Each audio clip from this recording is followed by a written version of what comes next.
Morning বন্ধুরা, কেমন আছো তোমরা সবাই? আশা করছি ভীষণ ভালো আছো। আর একটা নতুন ভিডিওতে নতুন সকালে তোমাদের জানাই অনেক অনেক স্বাগত।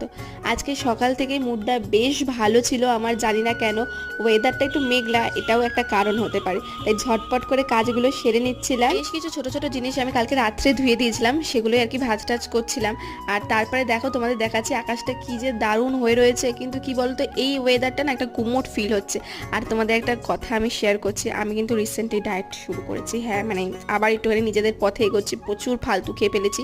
তন্ময়কে সকাল সকাল একটু ম্যাগি করে দিয়েছিলাম, ও একটু বেরোনো ছিল। আর বাসন টাসন মাজার পর তারপর দেখি ঝুমঝুম করে বৃষ্টি আরম্ভ হয়ে গেছে। তো আগেই তো ছাদে সব মেলে দিয়েছিলাম, আবার সব কিছু নিয়ে আসতে হলো। আর তারপর বৃষ্টিও কমে গেল। এই হ্যান্ড ক্রিমটা কিন্তু আমি রিসেন্টলি ব্যবহার করছি, এটা কোনো প্রমোশন না, তোমরা ইউজ করতে পারো, বেশ ভালো কাজ দিচ্ছে।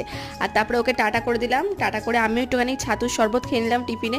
তারপরে ঘরটর মুছে একবারে রান্নাতে নেমে গেলাম। রান্না করেছিলাম পনির পটল দিয়ে একটা তরকারি। ব্যাস, আজকের জন্য টাটা, দেখা হচ্ছে অন্য ভিডিওতে।